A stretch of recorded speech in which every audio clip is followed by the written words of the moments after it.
skills and resume workshops for both adults and up-and-coming adults.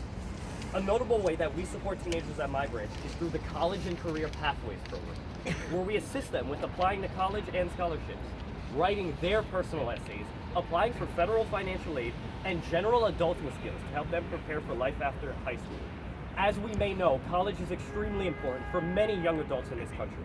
And from personal experience, I can tell you that the application process gets overwhelming very quickly.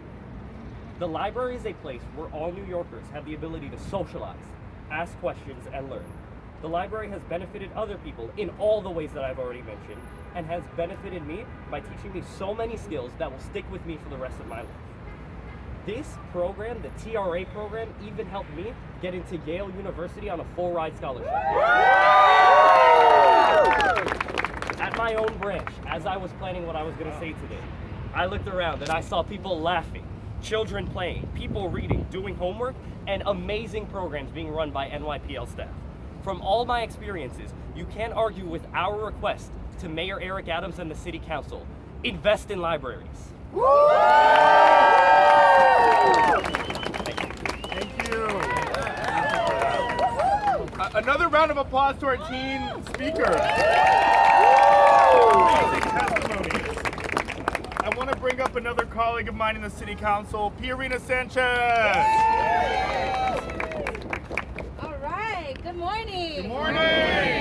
Oh, I'm just so excited to have this City Council be in this position right now, fighting for what we know we need in the city of New York, which is to invest in our people, to invest in our libraries. Look at that.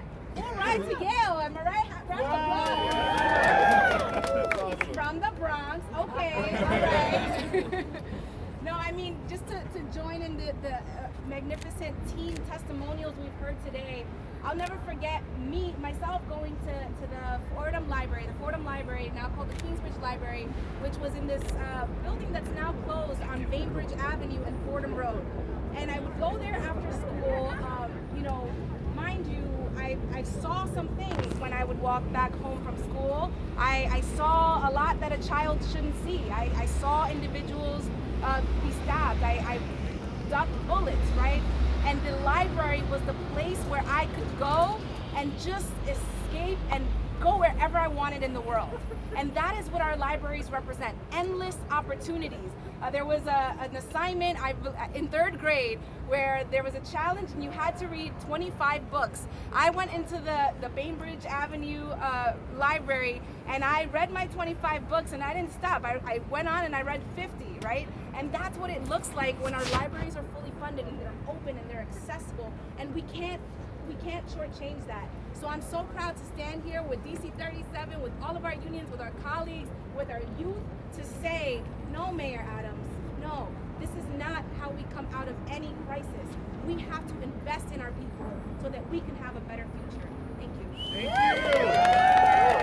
Thank you, council member. And I do want to bring up our last speaker, Lauren Comito from the Urban Librarians United.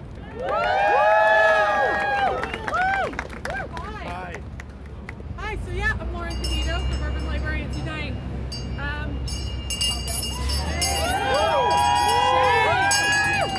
This is convenient. Almost. Got it? Yes, cool.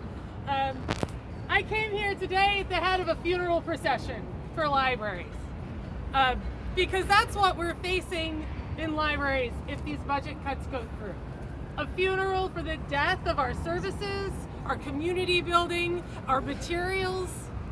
And let's not make any mistake here, this is a murder. These budget cuts are not necessary. There is enough funding to fund libraries within the budget. There is enough revenue to fund libraries within the budget. And the mayor wants to stick a sword through the backs of libraries with a $52.7 million cut, pull it halfway out, say, oh, it's only 36 something now, and then claim we've been saved. We have not been saved. It's just bleeding out a little slower. Our chant today on our way here was library cuts are a grave mistake. They are a grave mistake. They're a grave mistake for our communities, for our children, for the migrants that he claims he's cutting our budgets to fund services for. Who does he think is going to provide those ESL services if the library budgets are cut? Where is that money going to come from? For these people who've come here with nothing, that we're here to help.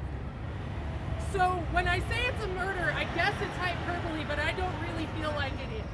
Because it's not going to stop here. He's going to do it again in November. He's going to do it again next year. We need to stop it now. These budgets are too important.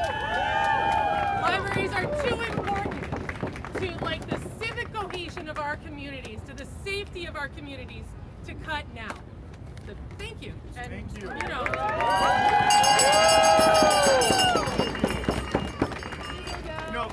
The last thing that I'll say is, I don't know about everybody else here, but I'm sick and tired of living, of working in a city with Democratic leadership that operates like Republican leadership. Cutting libraries is something Republicans would do. Cutting schools is something Republicans would do. Looking at a $106 billion budget with this sense of austerity is something that Republicans could do. We can afford to not make cuts to our libraries. We can acknowledge that libraries are so essential in the lifeline of our city. Whether it's youth, whether it's seniors, whether it's migrants, libraries are essential. We cannot defund our libraries. And if Mayor Adams looks at this budget as a budget that he could cut from our libraries, I hope he knows that he'll go down in history with not a positive reflection of his leadership. So, one last chant before we leave and go into this hearing. Mayor Adams, can we see? You guys, we gotta make more noise than that. Mayor Adams, can't you see? Mayor Adams, can't you see? Mayor Adams, can't you see? Thank you, and let's fight for our library.